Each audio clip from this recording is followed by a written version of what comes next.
Monster trucks, extreme machines built for power and speed, have become the fastest growing racing phenomenon in motorsports.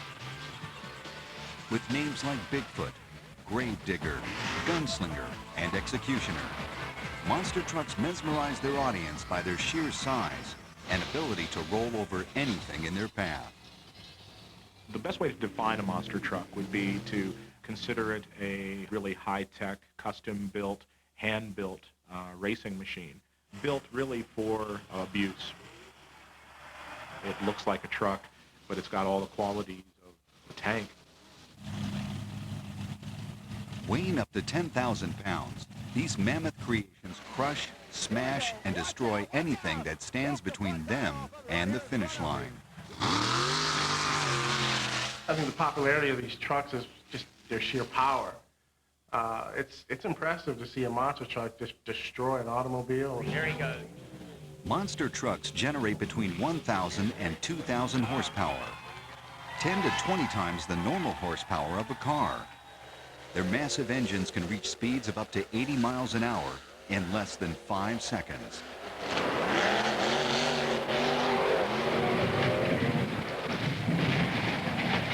If you ever think that you're in total control of a monster truck, you're wrong. I mean, that truck's going to teach you something every time you get in it. While drag racing is the most common event at a monster truck show, each 2-hour performance is filled with a variety of events that all add up to non-stop motor madness.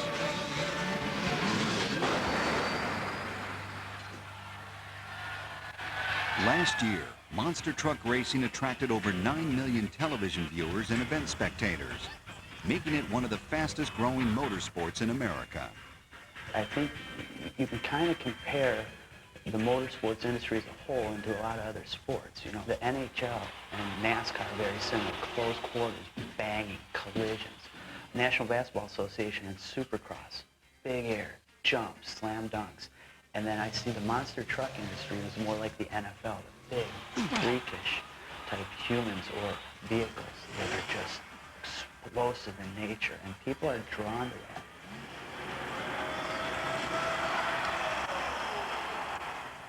But the average monster truck racing fan isn't what you would expect. Do a special one for you, Kay. Wasn't for kids, I wouldn't have a job. Children are a big part of the monster truck audience. To a kid, they're big, they're loud, they're colorful. It's almost like watching a cartoon in real life. The more mature racing fan can appreciate monster trucks for their craftsmanship and the racing that goes on. Kids love them because they're big trucks that crush cars. This combines the best of both worlds.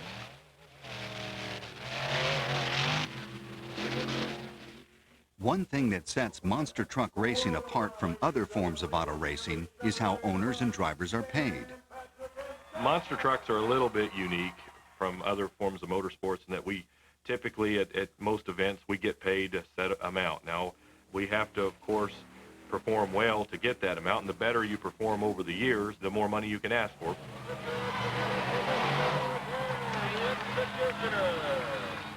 But even though a monster truck racer knows he'll get paid no matter what the outcome of the race, he still wants the bragging rights that go along with being a winner.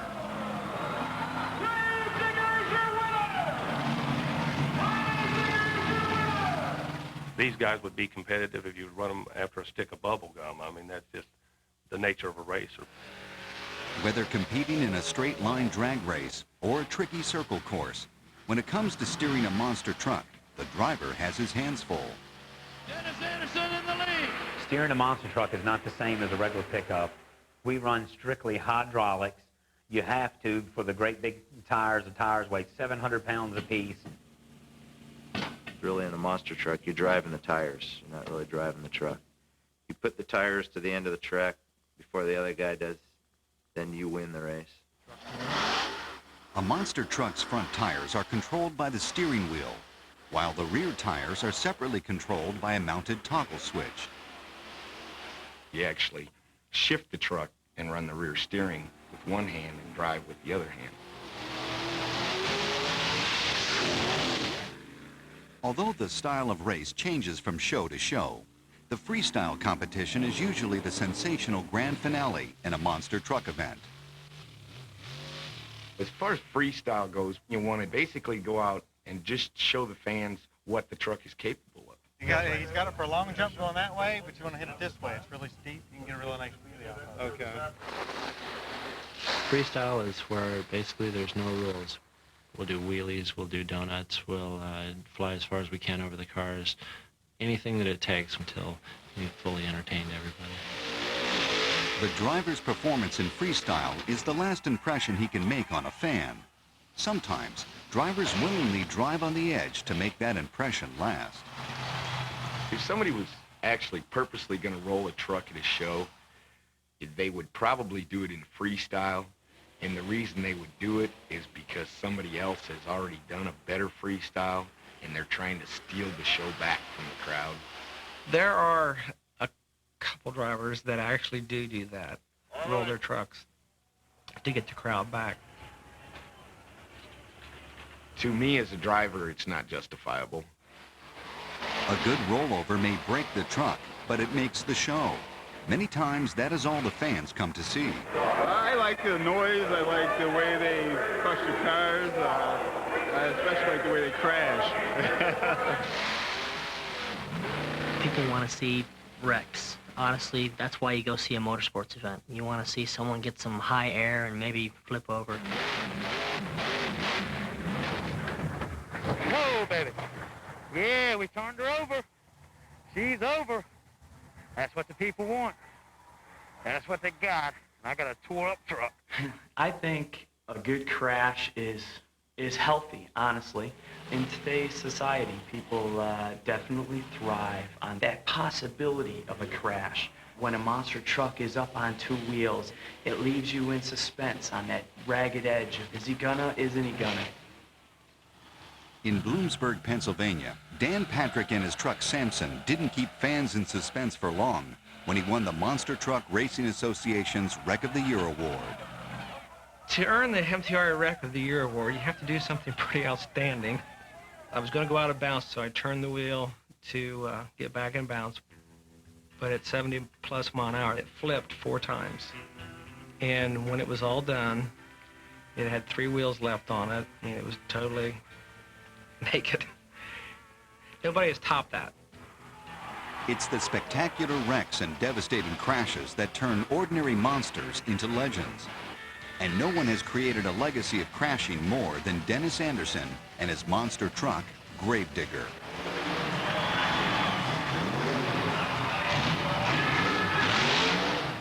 I've crashed more than anybody else out there, I guarantee you that. I've probably rolled it, say, 300 times. I drive the truck wild and crazy, always have and always will. When he started, he crashed a lot. Either he didn't drive well, or the track didn't accommodate, or the truck broke. And well, that became what everybody knew him at. They used to call him One Run Anderson because it was going to be one run, but it was going to be spectacular. But spectacular racing comes with a high price. In Rosemont Horizon, I got my knee lodged up underneath the roll cage, and it broke my patella. That hurt. It hurt for a long time. And then in Louisville, Kentucky, I didn't want him to beat, so I just mashed it for everything. I knew I was taking a chance. I was going to get a lot of air. I shouldn't have hit the ramp as hard as I did. But what the heck, I did it, and I sacrificed 3 of my ribs. With Anderson's wild driving style and the ominous look of his truck, it's no wonder Gravedigger is a fan favorite. This truck is the coolest looking truck out there. I mean, it has these glaring red headlights that look like, you know, it's like evil eyes, and then green flames coming off the front end. On the side of the van that is tombstones with other monster trucks' names on them. But the most important tombstone in Gravedigger's cemetery is Bigfoot.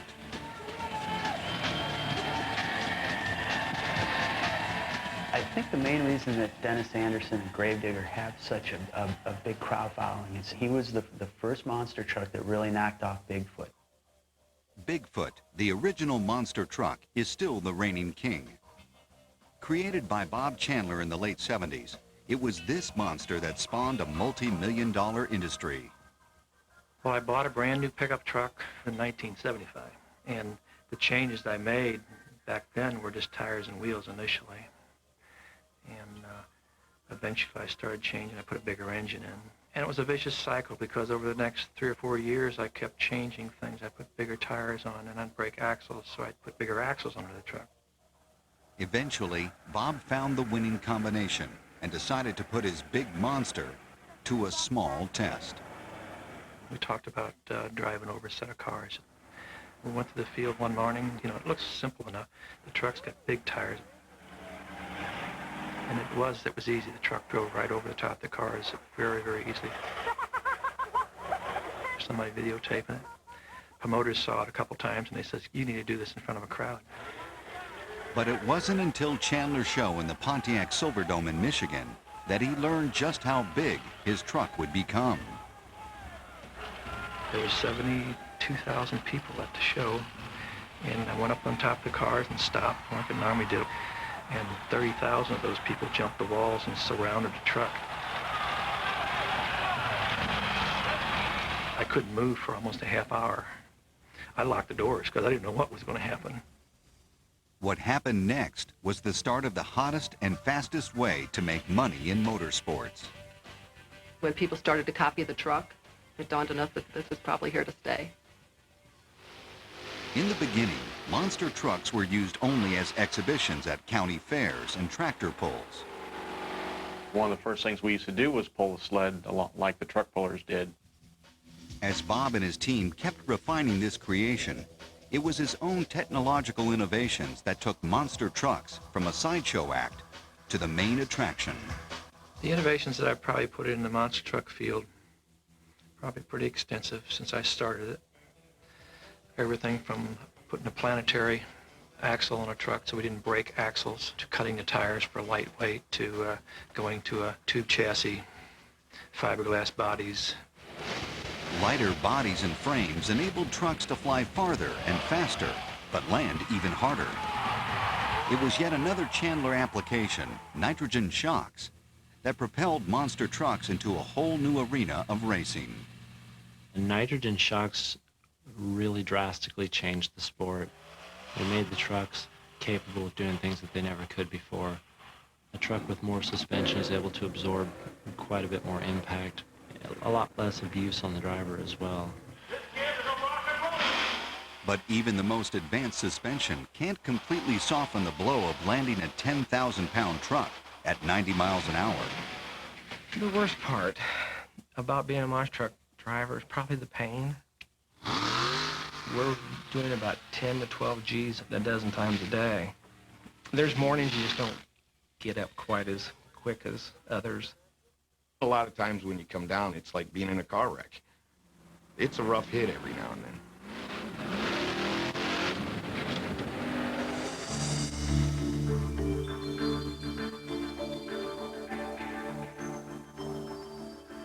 Although less than 25 years old, monster truck racing has roots that lie deep within American culture. I think monster trucks are so popular because it really ties in with the whole affinity that the American people have with trucks in general. Americans identify with the fact that they really are a pure symbol of practicality. I think probably only in America could this have happened. This is a big country, and the trucks just fit the image. Perhaps the growing popularity of monster trucks has helped to create the automotive industry's latest trend. For the last 5 to 6 years, Chevrolet, Ford, and Dodge have all sold more trucks than they've sold cars. We look at a monster truck and we think, wow, you know, I can do that. I have a pickup truck at home. Inspired by the high visibility of monster trucks, pickup enthusiasts work hard to create a show of their own. A truck today is almost like a piece of clothing. Customizing a truck is really a means of reflecting to the public who the owner of this vehicle is.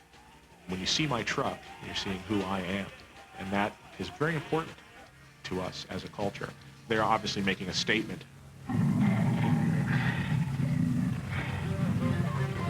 Combining the appeal of the pickup truck with the good old-fashioned lure of racing, monster trucks captivate audiences wherever they go.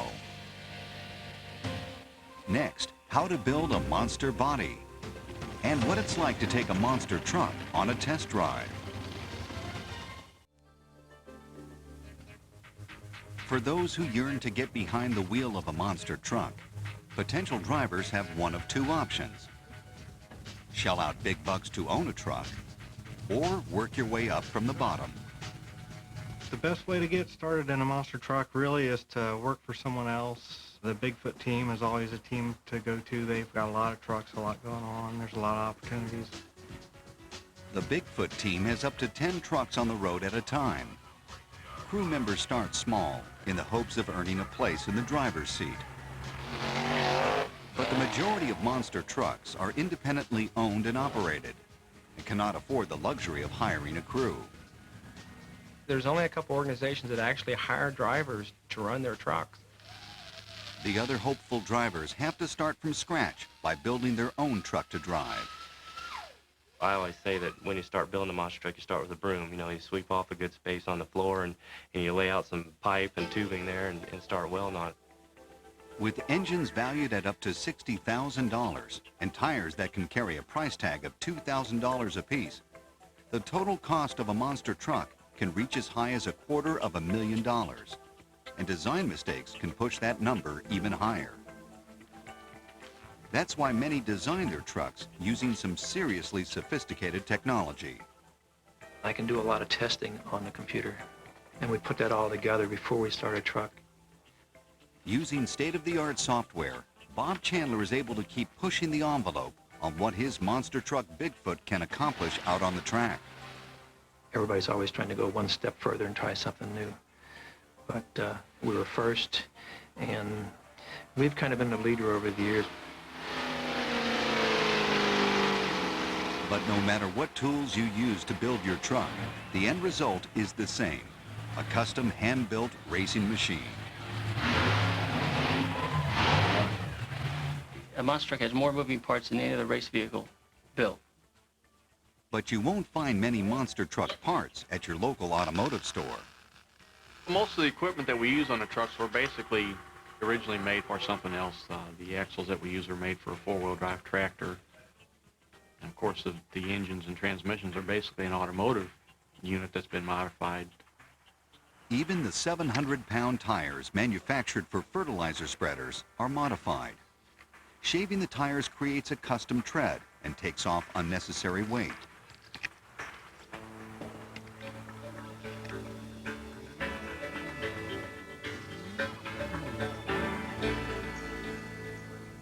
But perhaps the biggest secret of monster trucks is they're not really trucks at all. I think the biggest misconception people have about monster trucks is that they're pickup trucks that have been made bigger. The only thing that makes them trucks is we put truck-style bodies on them and call them trucks. The bodies are all fiberglass that just bolt on. The headlights are painted on and look like real headlights and taillights. After building the chassis or mainframe of the truck, the monster truck builder will choose a body style which he thinks will attract the most fans. If you want to have loyal following with your fans and spectators, they are brand loyal. All they know that it's a Chevrolet or it's a Ford. They know it's a racing vehicle, but they are more loyal to the brand of vehicle. Brand loyalty is exactly what sponsors are banking on, contributing either money or products to monster truck owners, so they too can be a part of a truck's winning streak. Sponsors do play a very important role in a race team. If you're on the Lexan underneath, that means you're a product sponsor. You've donated product for the vehicle, to keep the vehicle running, whatever. If the sticker is actually on the body, it means it's a money sponsor. They need the most recognition, that's why they're on the body. When designing the truck body, owners try to create an image or persona to which the fans can relate.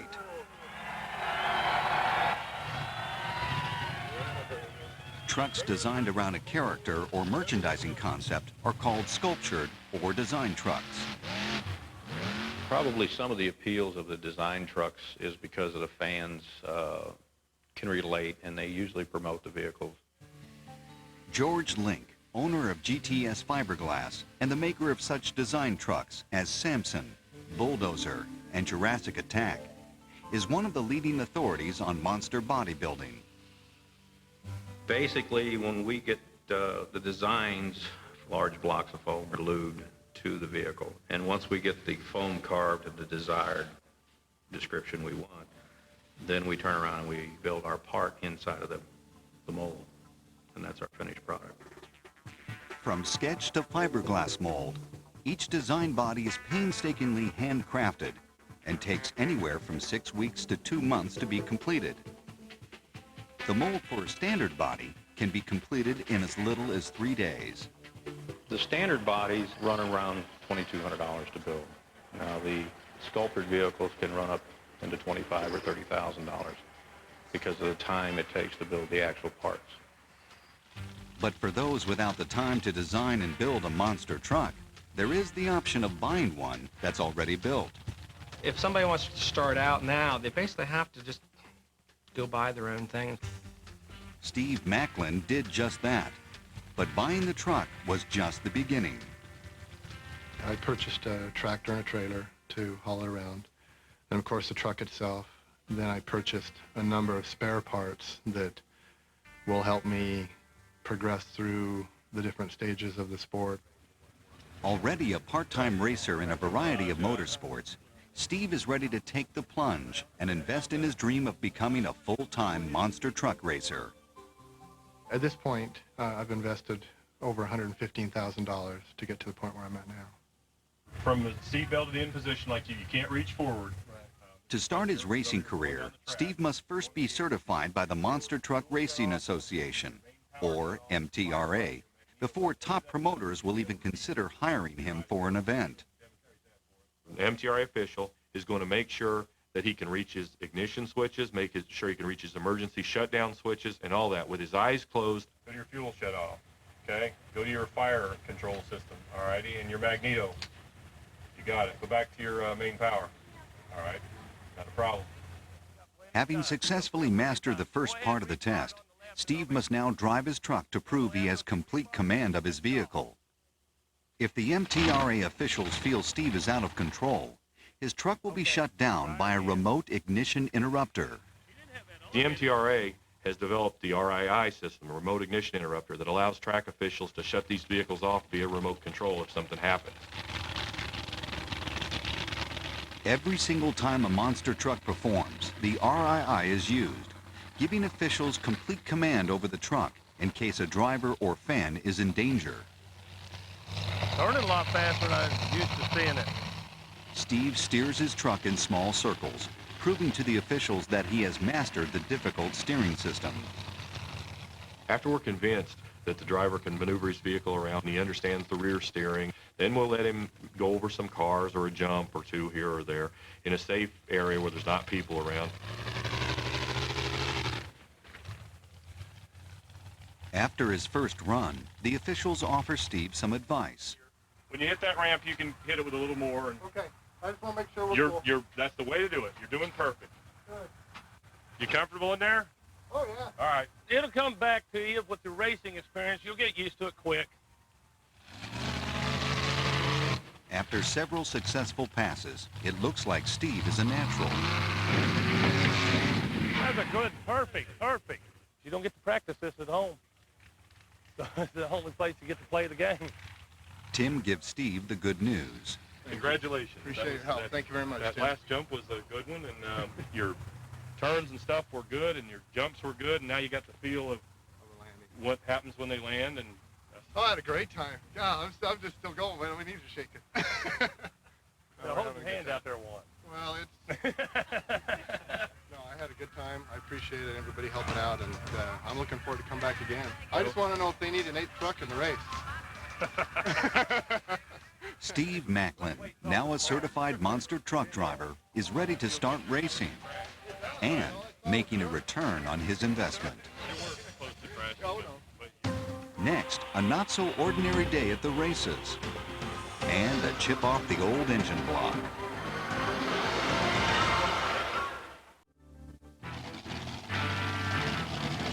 Although each monster truck performance appears effortless, nothing could take place without the hard work of the show's promoter. As a promoter, we're responsible for everything at an event, starting with the safety of the individuals who patronize the event, right down to the fact that the restrooms are clean, the insurance is in place, the concessions are good, and that the crowd has a good return on their investment, which is the purchase of a ticket. Monster truck racing is a relatively new motorsport, but promoters have always known that mixing the latest racing technology with a need for speed is a guaranteed hit. I think the whole notion of what monster trucks give to their audience really has roots that go back into the old barnstorming days when you had these stunt shows that would travel the country and putting on shows that were under the auspice of a race. But really what they were was a chance to see the equipment doing its thing. And I see a lot of that spirit in monster truck racing today. The sound is unmistakable. The power is unstoppable. Although today's shows are quite different from the days of old, the job of the promoter has stayed the same. Some of the responsibilities of the promoter, one is to create as much hype about your event as possible. Monster Jam! The biggest monster trucks on four wheels are back in town for the last time at the Kingdom. In every seat, it's just 10 bucks. Monster Jam! But to guarantee thrills to the crowd, you've got to start with a great racetrack. The secret to building a track is to make it level to where the guys don't upset the truck before they get to the ramp. Let the ramp take and launch the truck. We need to double check and make sure that this width here is a little bit flatter. Same principle that Knievel uses to get himself over so many cars. It's the last 5 or 6 foot on the ramp that actually puts the truck where it needs to be. And don't forget, we got to move the porta-john. Adjusting the height and width of the ramps, as well as using junk cars as hurdles, creates an obstacle course designed for air, speed, and destruction. But the most crucial element of a fantastic show starts in the dirt. If you asked a driver what the best dirt would be, is a clay base where it's tacky or hooking dirt, and that the guys can get great hole shots, pull wheelies, corner without spinning out. Sandy dirt can make monster truck tires spin, and rocky dirt can create projectiles that are hazardous to spectators and other drivers. The bottom line is, good dirt doesn't come cheap. I don't want to touch it. If you're talking a monster truck show in a stadium, you would probably need about 70, 80 truckloads of dirt. We own a lot of dirt in a lot of cities, but if we don't own it and we bring it in, the whole process could run anywhere from possibly $50,000, $60,000, $70,000. Looks good. Track's coming around. The amount of dirt needed for an event depends on the venue and the racing season. There's basically 2 seasons to monster truck shows and racing. There's the indoor season, which is basically January, February, and March. And then there's the outdoor season, which is March through November. Each season brings a unique and different element to the monster truck show. There are different elements that thrive indoors and outdoors. Outdoors, we can lengthen the tracks out. We can add extra obstacles. They can lay it all on the line because they have more room outdoors. I personally enjoy the indoor events.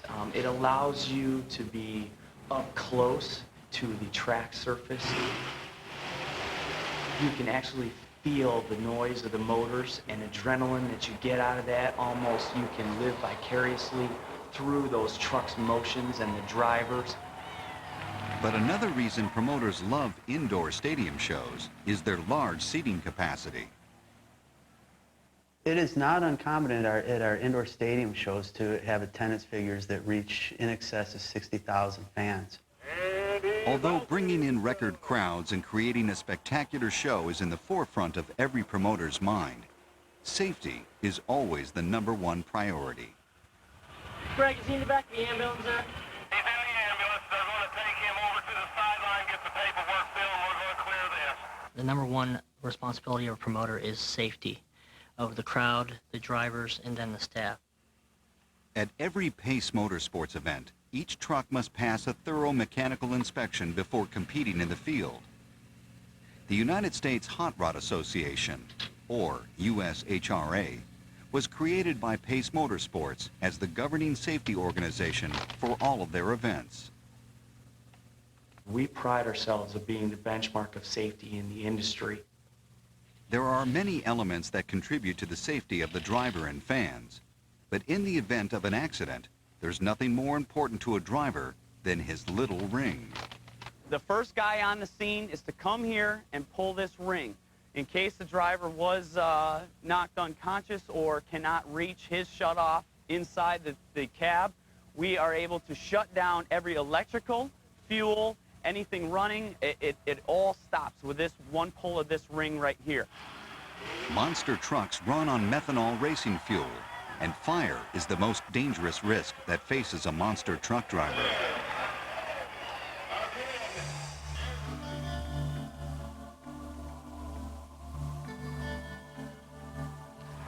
Barefoot, Mike, you'll be the first one out on qualifying. The order After every safety check is complete, the only thing left before the monsters take to the battlefield is the driver's meeting, where last-minute safety issues are discussed before the race. Don't do any kind of donuts or anything on this front straightaway. There's some rocks. You might throw one in the crowd. We got a packed house here this afternoon. In the driver's meeting, we take them, walk them through the course. We tell them the safety standards, give them a show format of what we're going to follow, as well as if they've got a problem with their truck that we need to be aware about or watch for. It's up to the promoter to create a unique and specialized monster truck show based on his target audience. I try to create a state fair for gearheads. Promoters of races such as the Special Events Performance Series use mud drags and tough trucks to get the crowds on their feet. Mud drags are basically when you take two side-by-side vehicles and they run through a mud pit. And it's similar to drag racing, except it's not on asphalt. Unlike monster truck racing, the tough truck competition is open to anyone with a truck and the right safety equipment. The tough truck course is basically a miniature monster truck course. We use strictly dirt and obstacles for them. The tough truck started out as the good old boys. Let's bring our truck out here and see what we can jump and tear up like the big trucks do. Pace Motorsports couples the dynamics of quad racing with the high-speed agility of motocross and supercross to create their signature events. We bring in the best cycles. We bring in the best quads. Those people are seeing the best of the best. In addition to specialized events, promoters create amazing halftime shows to keep the audience entertained. There's a lot of good entertainment here. It's not just monster trucks. When you come to a show, there's all kinds of things going on. Some of the other things that we incorporate in a U.S. Hot Rod event are thrills. We also have remote control, the RC cars as we call them. RC cars provide very good entertainment. They're fast, they're mobile. They can actually jump a full set of cars that the monsters jump.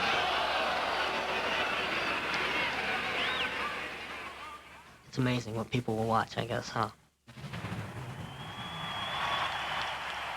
We just like to keep the crowd entertained. While the crowd is busy being entertained between races, drivers can deal with the unexpected mechanical problems that come with racing. There are hundreds of working mechanical parts in a truck when it's actually competing. And any one of those things can fail at any time.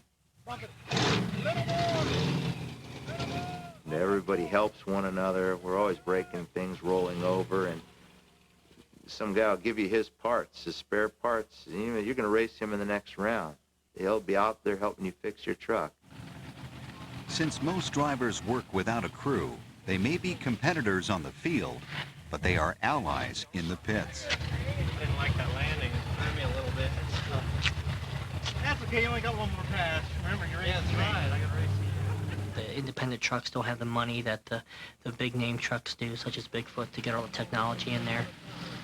With the advantage of more money, larger teams such as Bigfoot can purchase the latest racing technology, like data acquisition software that enables Bob Chandler to analyze every aspect of his driver's race.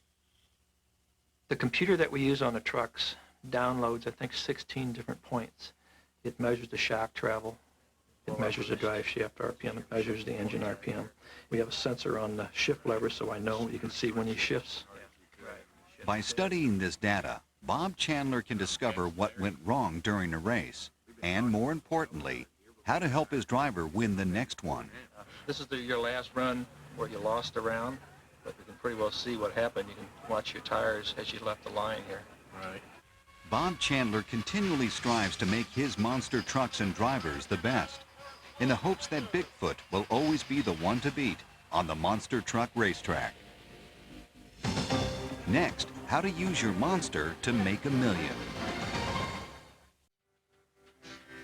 With constant traveling and the high cost of repairs, monster truck owners depend on the guaranteed income from each race to keep their businesses going.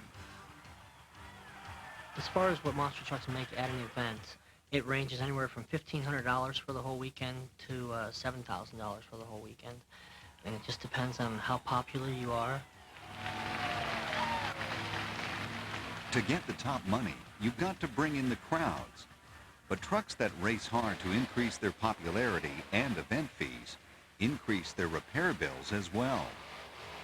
It's not uncommon for these trucks to make $200,000 or $300,000 a year, but it takes a lot of good shows where nothing went wrong to replace one $30,000 engine that's totally lost. You can baby your truck and never tear anything up, but you're not going to win many races, you're not going to make very many spectacular runs, and consequently you'll never get many good paying gigs. Running them hard, going for the win, it'll cost upwards of $150,000 to $170,000 a year to keep one going. Okay, we're getting close. A little bit more, yeah. Most of the money that a monster truck owner earns goes right back into the upkeep of the truck. The worst part of being a monster truck driver is paying for the parts that you break. We can lose a lot of money in a short amount of time. Fortunately, monster truck owners can offset their maintenance costs by renting their trucks out as displays for auto stores, car dealerships, and grand openings.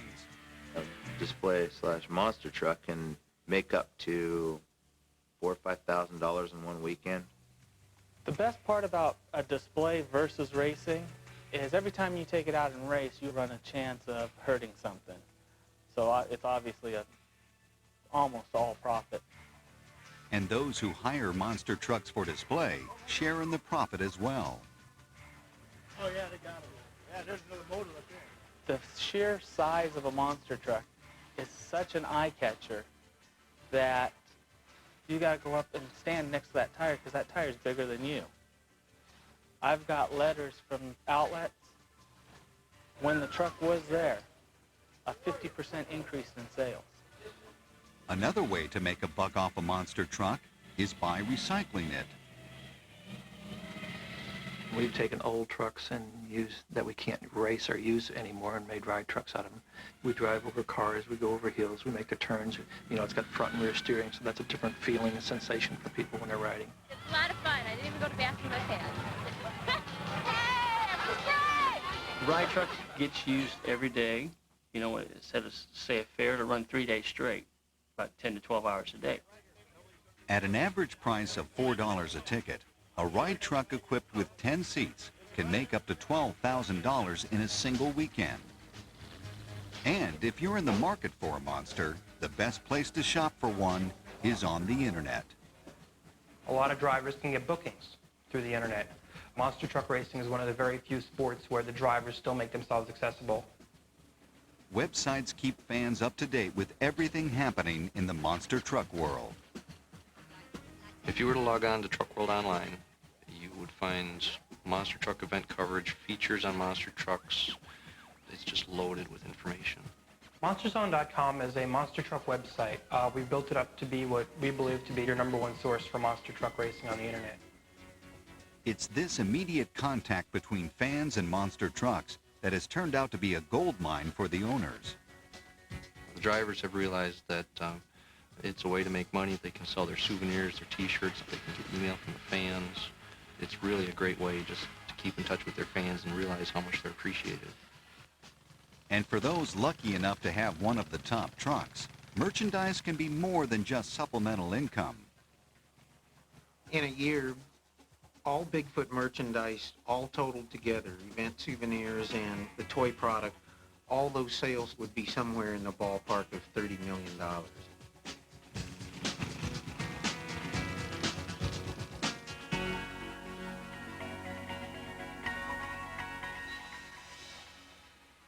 I've got monster truck madness.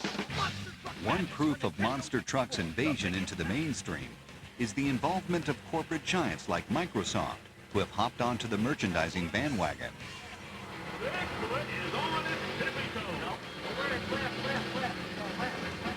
The Microsoft Monster Truck video game has allowed fans to almost become their own driver, their own monster truck team. It's the most realistic you can get without actually going out and racing. With more than 500,000 games sold and new versions of the game in the making, monster trucks have proven to corporate America they've got what it takes to crush the competition. You won the race that time. Next, monster truck racing. Is it real or is it rigged? Because it guarantees money up front for the participants, there are some who think monster truck racing isn't a legitimate sport. And for some drivers, the stigma of being a paid performer taints every win. The monster truck drivers would like it to progress into a sport such as NASCAR or something like that, but I don't know if that'll ever happen. I think it's more of an entertainment factor than a sport factor. The guy in the yellow shirt up there, here we go! So why not run with it? Let's give them what they want. You cannot deny the fact that monster trucks are the professional wrestlers of the motorsports world. I mean, there's theater involved in our events, there's destruction, there's airtime, there's certain inherent relations between the two sports. Some promoters have created wrestling-themed trucks as a way to combine the huge audience of wrestling with that of monster trucks. I don't think it's a good fit. People tend to think, for whatever reason, that wrestling is fixed. They also tend to think, consequently, that monster truck racing is fixed. Nothing could be further from the truth. For those who think monster truck racing is rigged, it's not. When they pull up to the racing line, a lot of pride sets in and a lot of egos, like any other sport or racing series, and they're pedal to the metal, ready to win. Many insiders believe one thing that could legitimize monster truck racing as a sport would be a championship racing series. Although promoters and sponsors currently put up money to create their own purse races, drivers compete by invitation only. There is no series today that is open to any and all competitors. What I'm trying to put together right now is a good series, and I want it to be open to any monster truck in the world. If you're the champion of this race series, I want you to be the world champion because anybody can compete in it. In spite of the lack of a common championship series, drivers and owners have high hopes for the future. Every year, our fans come out in record numbers. Television coverage gets better. Legitimate motorsports magazines and newspapers are now beginning to recognize that our sport is good racing.